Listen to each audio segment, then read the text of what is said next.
everyone. Thank you for joining our webinar series.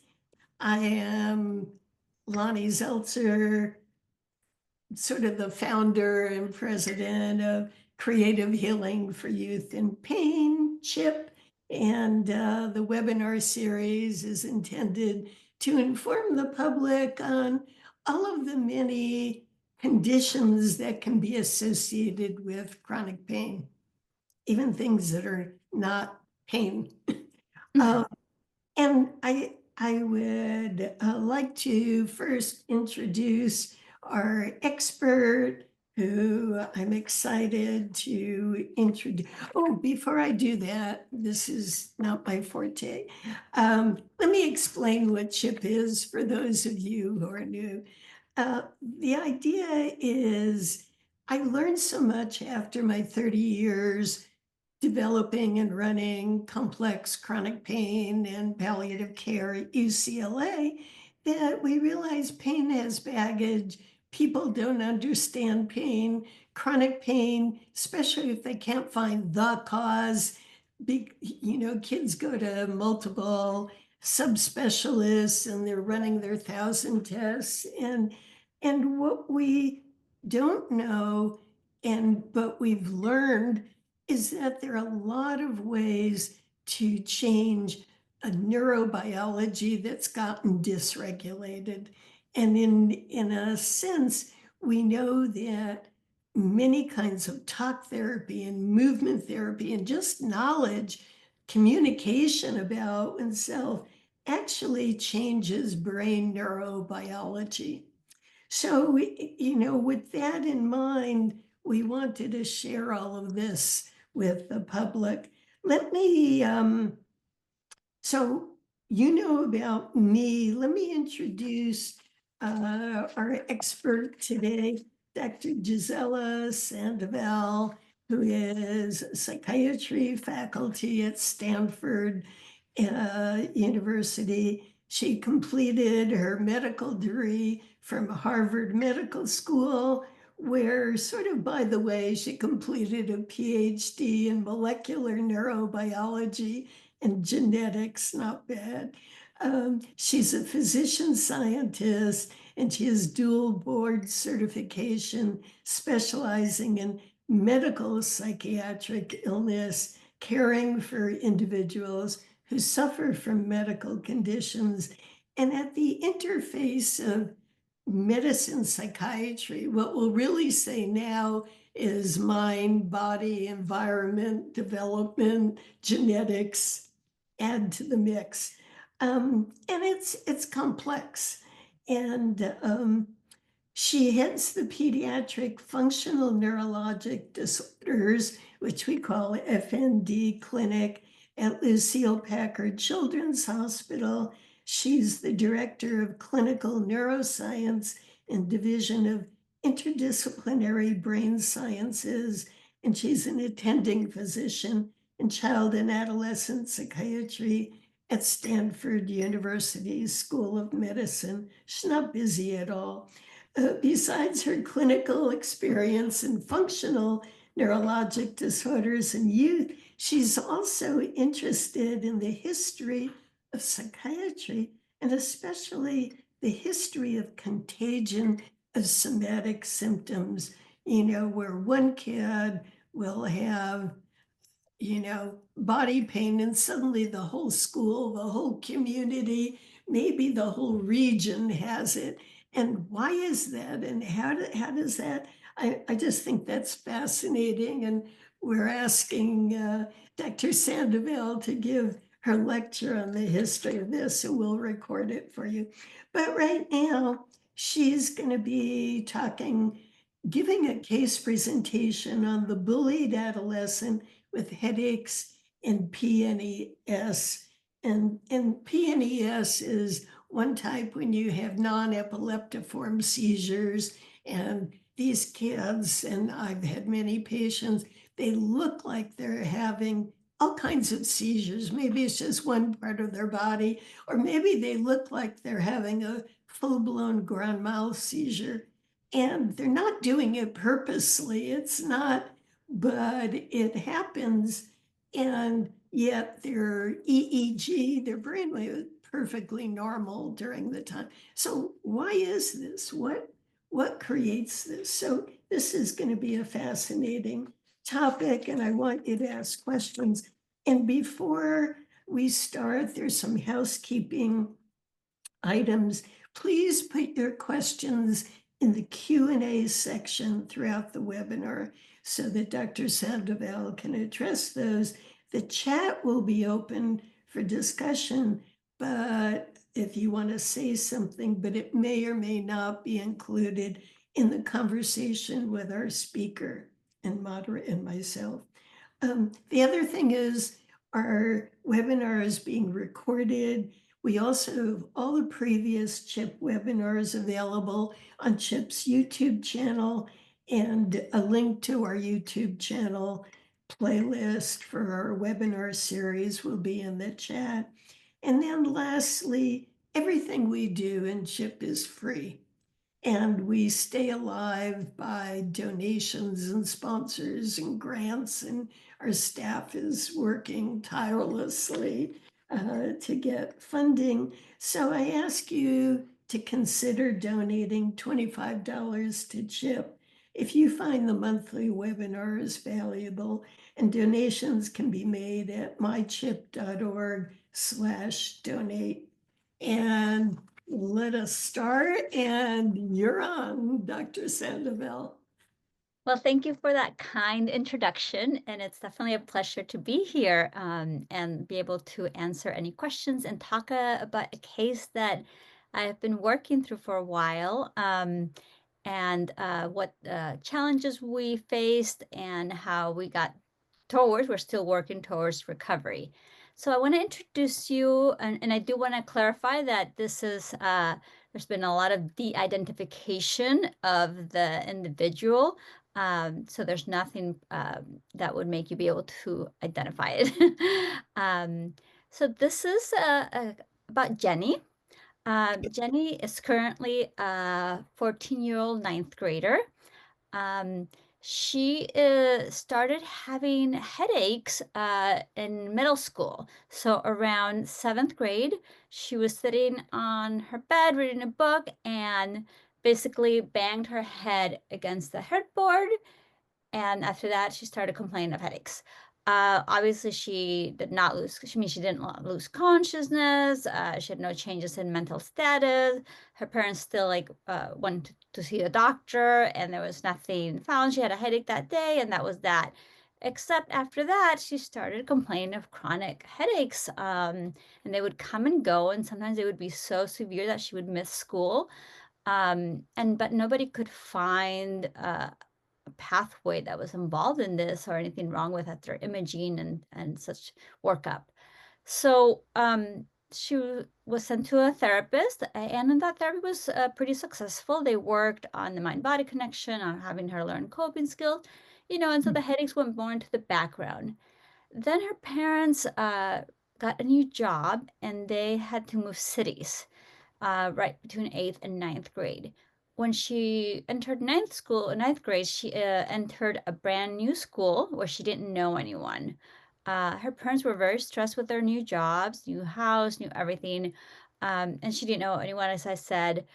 But she did live next to a baseball field, and for some reason, the kids at the school picked up on that and started to call her, "Oh, you're the girl that lives by the baseball field." And it started out as a joke. It went on to more teasing. They started putting on social media pictures of her with a baseball field, and it became pretty much, bullying, where she was felt more and more harassed at school.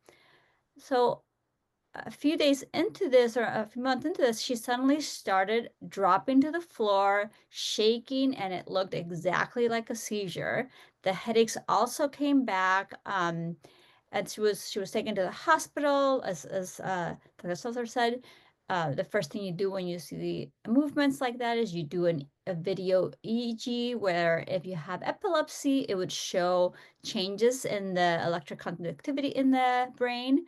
But this EEG during her episodes was normal. which gave us the gold standard that this is a functional neurological disorder, in this case called psychogenic non-epileptic seizures, and I will probably be referring it to as PNES. So now Jenny was severely impaired, not going to school because of both her headaches and her episodes. Um, and we had to, and they had to figure out what to do next. Um, and so I guess that's where I came in. So I evaluated Jenny, and it became very obvious that, you know, there was a huge amount of stress in her life. And she kind of met all the classic criteria of being triggered both to maintain and sustain pain and to develop a functional neurological disorder. So, as we know, some of the headache pathways can start off as a real injury, like she banged her head, and then they can be maintained, and stress can do that. And those pathways increase in connectivity. The same is true for FND. She is also like a response to stress. She had the triggers and characteristics of being an adolescent female, which is a lot more common. Every time there's a change in either household composition, household changes in school, those are also triggers. And in addition, unfortunately for Jenny, kids started making fun of her, of something as simple as living next to a baseball field. Uh, so we had a lot to address there. In the first path to address this and to get any success in treatment that I have found over time is to really be able and not underestimate the therapeutic alliance. And that is that there's a connection between the child and the therapist. And I always say that to families, if you don't feel right with who you're talking to, you don't connect in some way, then, you might have to find, keep searching. Which means that during my first sessions with Jenny, I spent a lot of time really just getting to know her. And I think that's really, really important. And the other aspect that is really important in the adolescent world, is that parents might come in with a concern that they want to get fixed. Schools teachers, other people in the teenagers world might have different things, but you'd be surprised how many times I have done an evaluation of children like Jenny, where the first thing I say is, "Do you know what kind of doctor I am?" And they have now at this point been between the pain and the FND, been to so many doctors that they are beat. They are like, "Another doctor. No, I don't know who you are, why I'm here. My parents dragged me here." Um, and then I often hear, "You're the first person that's asked me that." And then I explain who I am. And I say, "You know what? I'm here to have you fulfill your dreams and your goals in life, whatever that means for you." And so we actually work a lot at the beginning on sort of getting to know each other, me learning what they're passionate about, and sort of putting in the background the symptoms that brought Jenny to the session, for example. Um, so Jenny talked a lot about how she wanted to be an artist as she grew up. When she grew up, that she liked to write, she liked to read, that she especially liked to write poetry, and that those were her goals.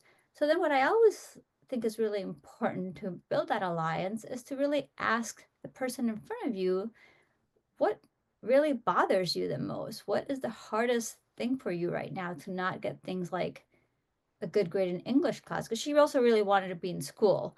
And so once you identify that, then you can start building that and start then I was able to start telling Jenny what our treatment would be like, and and how everything we were doing was to achieve that goal. So I think that's where I actually think it's really important for both parents and children, teenagers, that people are smart and they understand things, and we can go to the basic data. And so I often, let me see if I can share my screen. I often talk to families and the teenagers, and they love this. I'll be like, this is not, since there's so much stigma sometimes with psychiatry and mental health, that I go into the basic data. And for example, let me show you. I'm just going to show you a couple pictures that I like to show. Um, so I talk a lot about, look, this is real. These pathways in the brain that are both involved in pain, and I'm not going to go into every pathway here. I just want you to know this is adult literature, and this is where we are right now. And in 2025, that we have actually, with functional imaging, been able to know that these pathways are disrupted. But even more importantly, is that we have the capacity as individuals to reinforce a pathway that causes us either pain or functional PNES or functional neurological disorders. And so I think it's really important that people understand this part because it helps with forming the alliance. Okay, so I showed that. So, for example, one of the things that's really important to understand is that these pathways are disrupted in FND. So, for example, in the supplementary motor area, that area is involved with motor movements and initiating the motor movements. So, what we know in FND is that the amygdala, which is where you process emotions, has a huge connection to that motor area. And so that means, as you can see in the arrows, that if you feel an emotion in the amygdala, it's translated as a body movement. In addition, and this is a pathway it's similar to what happens in pain, where you have pathways that are reinforced, or originally they start out like that. It's sort of like this is when we talk about the biopsychosocial model. Um, Everybody has different genetics, different brains, and some people have a natural propensity to be able to develop disruption in these pathways and also strengthening them. And so this is when we talk about the prefrontal cortex. This is the area of the brain that when you hear people don't really grow up until they're 25, 26, it's because the prefrontal cortex doesn't get fully connected until about that age. Something that, for example, car insurers and rental car insurance know very well, because the prices of car insurance go down around age 25, 26, and you're allowed to rent a car around that age for less. So we do not get that connected, all of us, until around 25, 26. And of course, if that part of the brain gets affected in any way, you're going to have symptoms, whether it's pain or FND. And FND specifically, so that part is involved in executive functioning, including attention, reasoning, planning, judgment, and that sense of agency. So stress can lower that ability and access. In fact, this pathway can be hijacked by stress. And therefore you have less connectivity during a high emotion situation. I cannot emphasize more how important this slide is. And that's why there's so much overlap between these two conditions.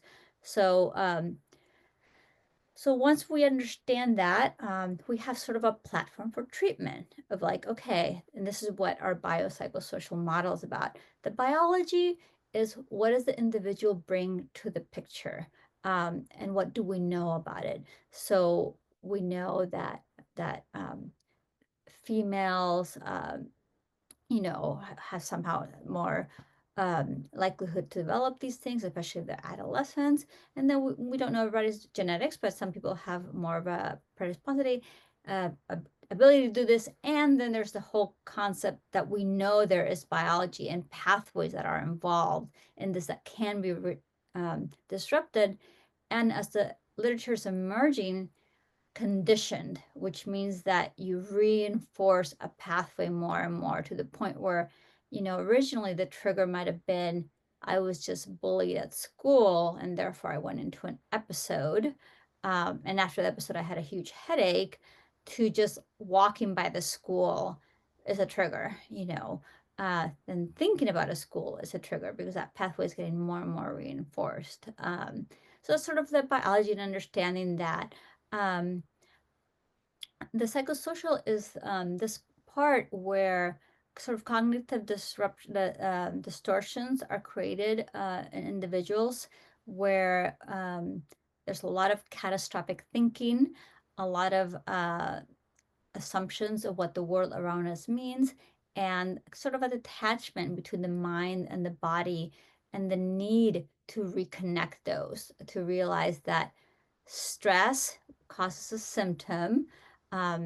It's more like a cause a symptom, and that when we manage the stress, we're in a better place. That when we're in a high stress level, we're literally in, going into an evolutionary old pathway in which you need to scan your environment for danger, including your body. Like, has my body been harmed in any way? So we're hypervigilant state where you are scanning down your body, which makes you more propensity to feel pain, and being even more sensitive to having an episode of PNES. So that's part of the treatment is involved in figuring out what those thought processes are and how to manage that stress. And then we have the social. And in this case, so we worked a lot with sort of like a special cognitive behavioral therapy approach that takes all of those components into account, the mind-body connection, then how to, decondition those pathways, how to make them weaken, and which pathways to choose to make stronger. Like, let's come up with emotion. So with Jenny, when you asked her how she felt, it was basically sad, happy, mad. So, one of the first things I do is like, let's look at a mood wheel and look at how many emotions are in a mood wheel. And I actually like encourage all families that are going through this that you can buy pillows, uh, pillowcases, and all sorts of different things that have mood wheels on them, and have them around your house for mood identification. And this is good for parents, guardians, children, caretakers, anyone. I have them in my session. Like, I'll pull up, here's the mood wheel. I mean, I also have graphs and I have them in different forms, but there's a lot of things that you could just have in around the house to improve that ability to identify emotions, because the concept of lack of being able to process emotion and express emotion is very prominent in pain and in FND. That's where there's this huge overlap. So you work a lot on that, and establishing that mind-body connection, and then establishing, how to cope with stress. But that's not, so now we have the bio, the psycho, but we really need the social aspects. And this is where the rest, you have to really identify who else is in Jenny's life. Okay, so we have children live at home. So we have the parents, and both parents are really stressed because they just moved and they have new jobs and completely normal. But they are also not, because they are on a high alert system, they are even more worried about all of these episodes. And they sort of are highlighting a lot of their caretaking into, how's your head today? How's your head today? Did you have any episodes? Oh my gosh, you're having an episode. Let's put you on a bed and let's just like wrap you up in a cozy blanket and see if you feel better. Let me bring you a cold pack. All of this is, let's not go to school.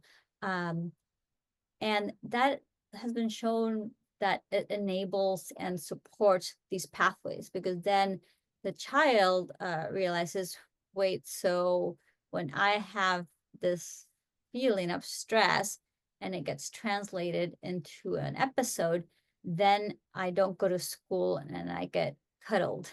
And so sometimes we have to really work with parents and almost like saying the opposite of whatever, all the instincts that parenthood has, of saying, well, we need to like actually not pay attention to this symptom, and we need to not change the chores our children do. And they have to be expected to do everything that they're expected to do, like go to school. And that's where the schools come in, that we need that support from the schools, creating a behavioral plan that allows a child to both develop and use and be supported in their stress coping mechanisms, and also attend school and not have them be sent home. So that's what all we're doing with Jenny right now. And so the episodes actually decrease pretty quickly. Once we put those behavioral plans in place, the harder thing is really those pathways, those mind-body connection pathways, and getting them to a place where, managing stress takes a long time to develop. I just want to ask, that was really helpful, sort of walking us through the process, because I think a lot of people, a lot of doctors understand the the non, they think of this as non-biologic, and they don't realize that these pathways are real and they can develop in the brain and be reinforced, especially if you don't have a well-developed prefrontal cortex. And that's why you see these much more in adolescence than later on or before then. Um, a lot of parents will say, well, I know that my daughter's full-blown grand mal seizure is not a real seizure, but she falls to the floor. And I'm afraid, what started this was a head injury like 2 years ago and, a concussion. And I'm afraid she's going to keep getting more concussions if I don't do something and let her just drop to the floor. Can you talk about how you address that? Yes, and this is where, when I said at the beginning that it's really important to form an alliance, both, I always think the primary person in here for me is the child, but the secondary person or people are the people who are taking care of this child on a daily basis. And that's why I did want to clarify, I forgot to mention that I actually require parent-only sessions too, to work with all my patients. And because I think it's such an important component that everyone's on the same page and following the same, thought process. And that's why I also show the biology of it, because I think it's important for everyone to understand that. And I often also show for a PNES, look, this was your EEG, and this is what it looked like for your child. And so we know that this is not an epilepsy. So these children look really scary. It looks just like a real seizure, what heard of a real seizure, you've seen. Um, so what we tell parents that you have to sort of have courage and it's really scary, but and acknowledge, and that's why I like to have sessions with parents to validate that what you're telling me to ignore my child when they look like they're in acute distress. And I'm like, yes, I am. Um, and, that's a hard process, especially because, like with other treatments and medicine, sometimes things get worse before they get better. Like when you instill a treatment, especially with FND, sometimes at the beginning, there are more episodes, and I always parallel this to the unfortunate event of like when a child has cancer and we start chemotherapy, because we know from the literature that cancer is very treatable in children with the right medications, but the first thing those medications do is make children feel a lot sicker. And yet parents, we all, parents, doctors, we put children through a lot of things for the end goal. um, so, we always have had this stigma around this mind-body connection, the way I like to talk about this intersection of pediatrics and psychiatry. There's still so much stigma around that. And I say, look, you would not, if this was something, a medical disorder that you've heard of, you would not have a problem doing things that you might think might be hurting your child at the beginning, for reaching recovery. Um, and so we just say, look around, and if they look safe, I mean, like, once they've dropped to the floor, almost no children hit their head. But even if they do, it's not, I just say, look over your shoulder and, if they assess for safety, but like from a distance, and then walk away. Or if you're, making soup in the kitchen, continue making your soup. If you're reading a book, just do not change what you're doing and basically ignore. Um, it's amazing how quickly, especially with PNES, symptoms go away as soon as their episodes are ignored. And as soon as, staying home is like becomes, you want to make the house be the worst place in the world that your child wants to be at. Like I'm always saying, if your child doesn't go to school because of PNES episodes, then they need to be doing a lot of chores. They need to be doing, you want to make it as unappetizing as possible. They have to make every bed in the house. They have to vacuum every floor. Anything you can think of that a teenager wouldn't want to do, that's what they do, because children need to be at school. That's their developmentally where they need to be. But it's hard. It's hard at first. It's hard for schools. Um, I mean, one thing that sometimes we say is that once, and then you have to really assess yourself. You have to think about, what am I doing at home or anywhere, the grocery store, anywhere, that reinforces this behavior. Because it might be really obvious things like, oh, we're starting an episode. Here's an iPad. Watch the latest episode of your favorite show. And that stops an episode. Oh no, I just removed the iPad because it's like we have to limit screen time, and now we have 10 times more episodes. And so you can imagine, like, every family has to think for themselves. And of course, I help them with that, of what are the reinforcers, and slowly remove them, that produce that behavior, because they're just going to condition that pathway and enhance it. There's a question that I'm going to answer, and then the next one I want you to answer. So somebody asked, can you provide stress reduction techniques other than deep breathing that are helpful for children? And for that, I'm going to say go to our chip, mychip.org, our website. We have a 6-part video series on stress reduction techniques for youth who have chronic pain. And you can watch each episode on its own.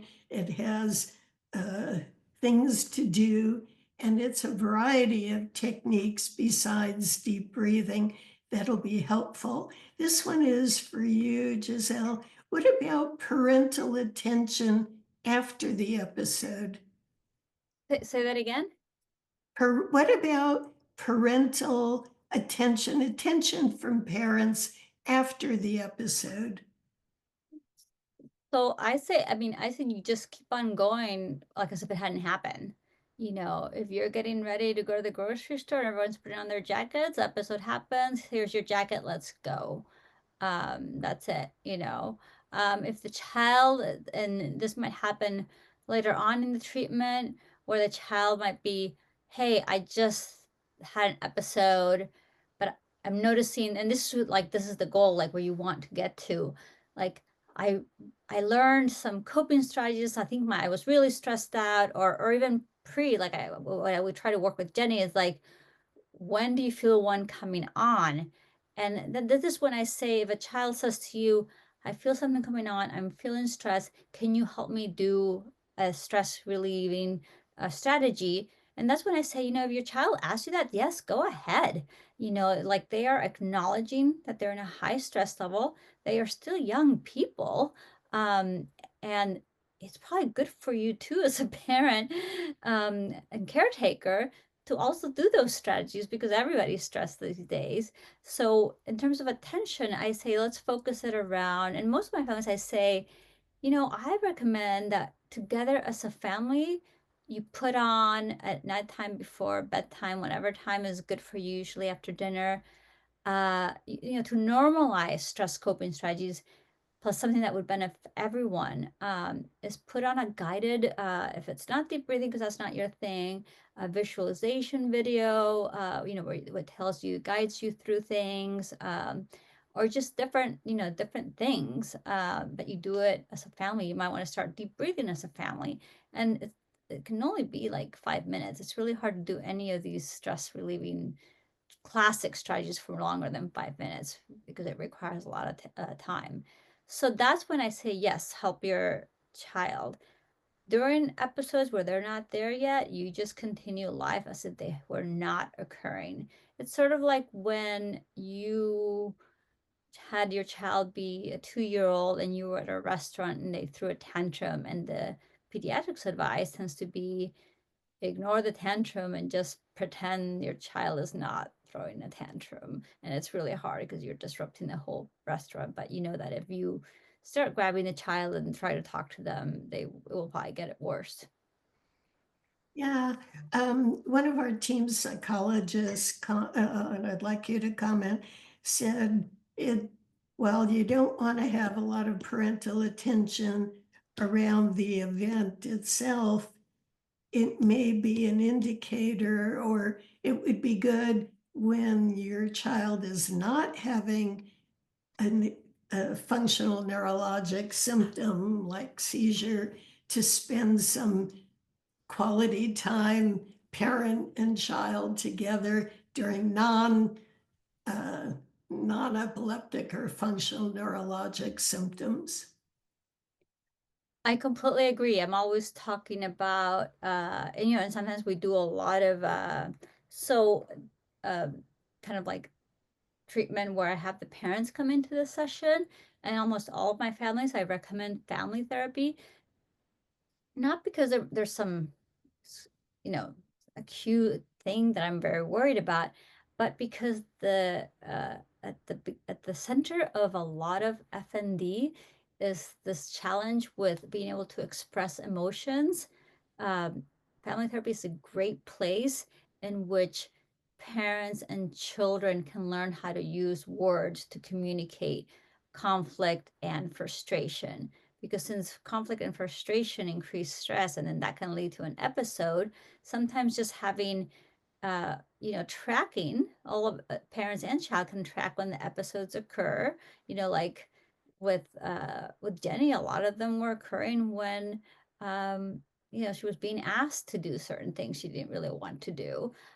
So it's okay to sit down and say, I'm noticing this, like, what can we do before an episode starts? And then also, again, I can't underemphasize how important it is to be repeating to a child what is important to them, and to have us all, parents, therapists, all the doctors, anyone involved in like Jenny's live, is like, let's sign you up for, if what you want to do is be a writer, let's find some classes or some writing workshops during the weekend. Like, really work on supporting your child's desires and dreams, because that's going to engage them in what we call behavioral activation. The more a child engages in things they enjoy, first of all, it's another form of coping with stress. It will lower their stress, and they will realize that if they're having episodes, it's intervening with their ability to do things they want and that they're dreaming of. So I think that's really important. I have two questions here from the audience. One, how do you respond to parents who pursue medical evaluation and assessment because they're seeking a purely medical organic diagnosis? And I'll add, they're just fearful that they don't want to harm their child and maybe they're missing something. So that is a huge problem that cost millions of dollars to society, and misuse of resources. And on top of that, has been documented to cause damage to children. Once you have, so functional neurology is a diagnosis of inclusion. It's very well recorded what symptoms you have to get that diagnosis. It's not a diagnosis of exclusion. So for example, you can't say someone has psychogenic non-epileptic seizures without having that video EEG that captures an episode and shows no epileptiform activity. And there's things like that for all the FNDs. So for number one of the criteria, I mean, part two of the criteria, there's four criteria to make FND. And part two is having that positive clinical finding. If someone has not given you that positive clinical finding, you need a full neurological assessment that does. But as soon as that's done, then, you know, everybody can always not follow the recommendations of a clinician. We can only offer what we know at the time, what is known in the literature, and there can always be non-compliance with recommendations. If someone does not want treatment, then I don't give treatment.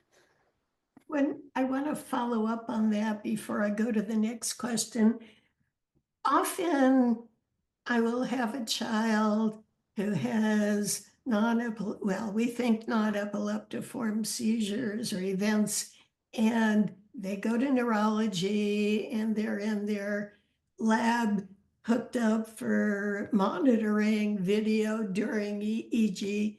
And while they're there, however long they don't have one of their episodes, and they don't have any other unusual spikes and so I've had parents who've had kids be evaluated like 3 times, and during the monitoring there are no events. Captured. So this actually happens, and it's frustrating for everybody involved, as you can imagine. We sometimes have, like at Lucille Packard at our hospital here at Stanford, we sometimes bring in someone who's really good with hypnosis and can, during the video EEG stay overnight, stay at the hospital, induce an episode. Sometimes that's actually really effective with a pretty high success rate. Other times, some neurologists will do the, essentially what's a walking EEG, because of course it becomes time limiting. Also, while not your gold standard, there are characteristics of epilepsy that people who work in epilepsy, who are neurologists, know to be true epilepsy and have a very low suspicion for not being epilepsy when they look at it. And in fact, some of the current standards for FND in combination with neurology has been whether we really, really need that video EEG or not, and if that's a good use of resources. Because a neurologist that specializes in epilepsy has a very high probability of identifying something that's non-epileptic, because since epilepsy is so focused on a certain neurological region when it occurs, which follows a pathway of where the movements are going to be, and they're not going to change because it's a discrete lesion. When you have movements that are all over the place, that occur in different ways, that are very scattered, different, non-repetitive, don't look the same every time, are in the context of a lot of stress, there's a high chance that that's non-epileptic. And having said that, about 1/3 of children with epilepsy also have Right. have PNES. And I treat some of those, and for that, we just have to write out really well what do their epilepsy looks like that's being treated with medication, and what does the FND look like. And it's actually not that hard because it's just when parents immediately know, like, in fact, sometimes they're the ones that say, even though they go to neurology first, they go, I don't think these are episodes. I don't think these are seizures. I think this is something else. I don't know what's going on with my child, but this is not their epilepsy. So they're not that hard to. We do always say that obviously if your child's neurological symptoms change in any way at any time, to not assume it's FND, obviously, to make sure. And I do like for all my patients to have at least yearly check-ins with neurology to make sure the neurological exam is consistent with the FND diagnosis, and that there's no other findings. But if there's ever a change, we do recommend that back. So there's another question, and I'm going to need some explanation here because I'm just. So the issue is, how do you get support from the school for your child who has FND?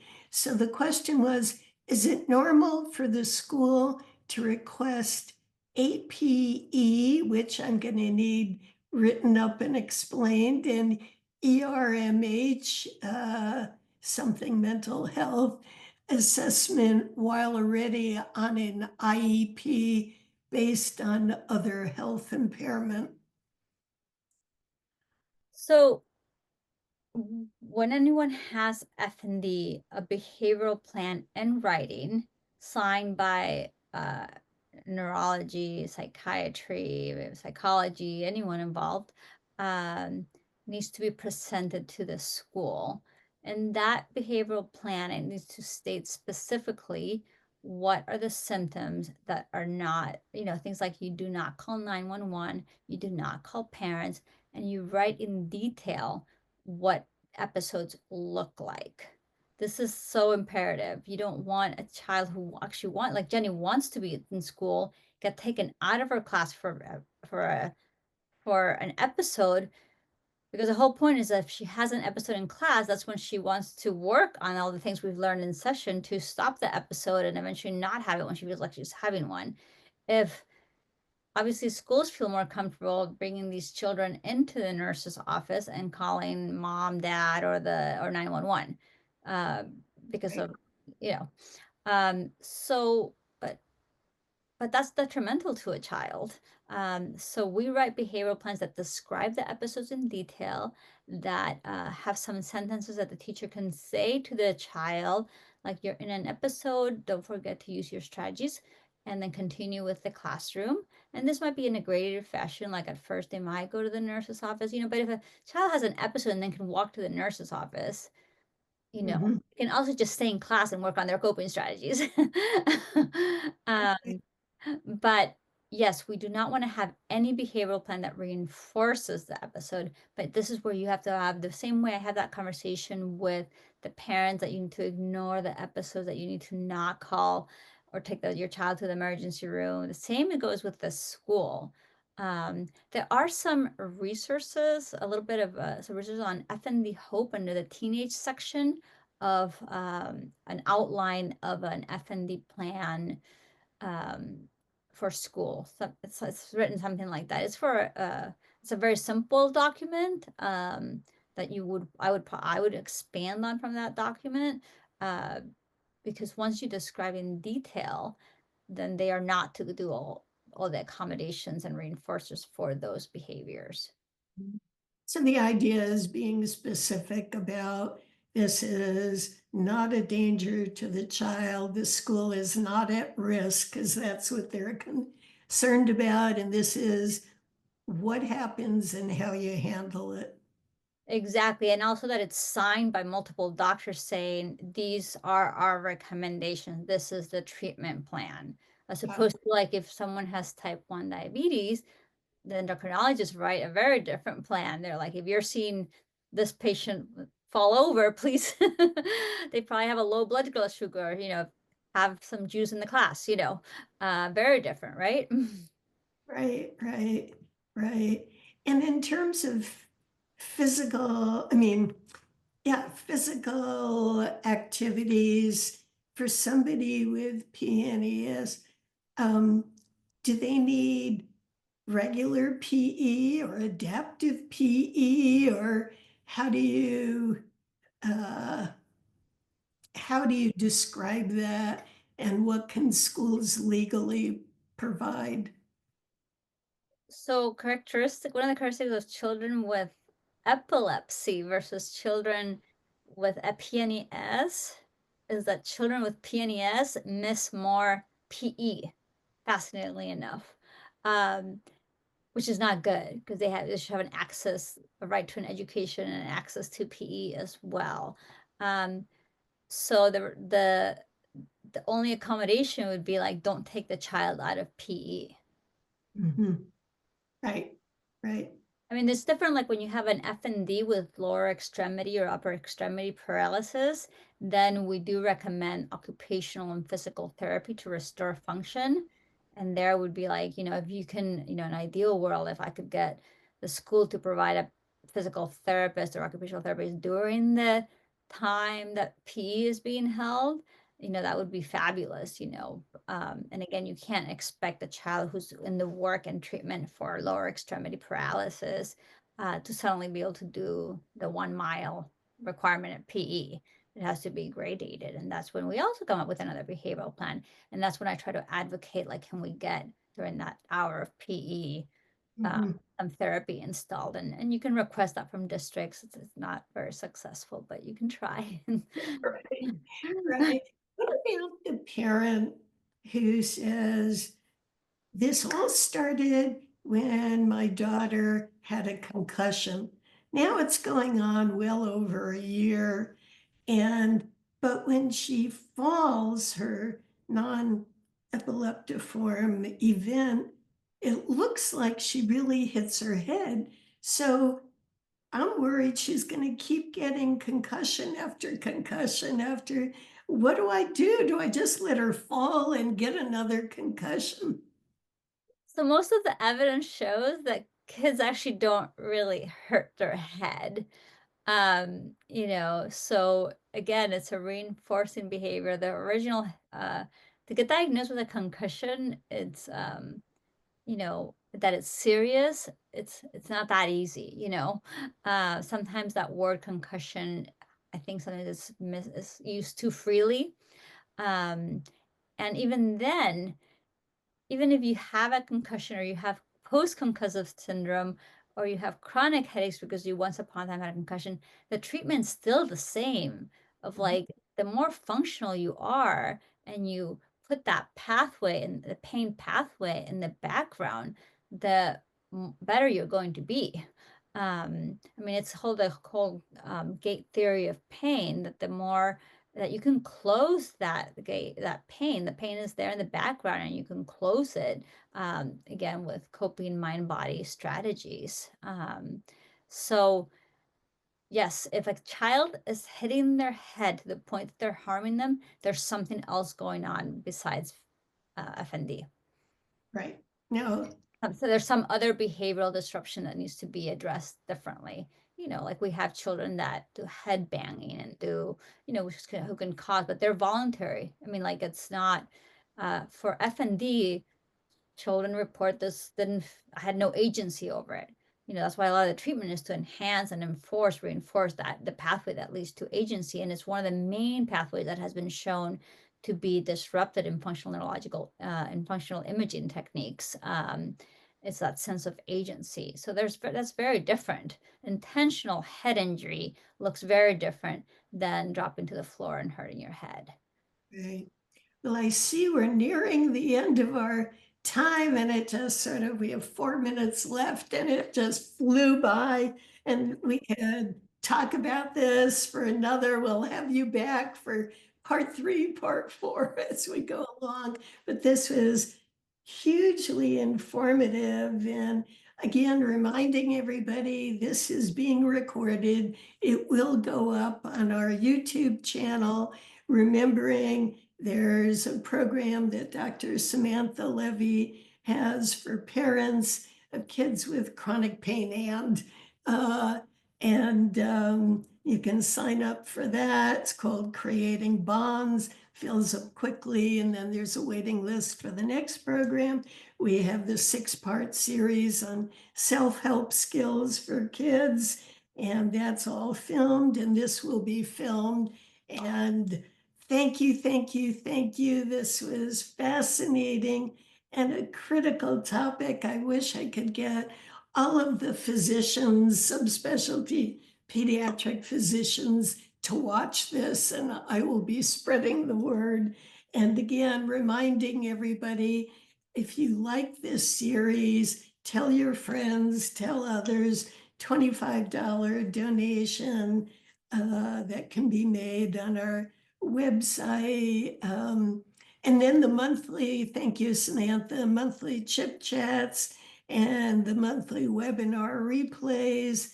So thank you, thank you, thank you. And no good deed goes unpunished. You will be invited again to give us part 3 and part 4. We could It's my talk. pleasure. It's my pleasure. It was great doing this today. Thank you. Thank you. And thank you, everybody, for joining us today.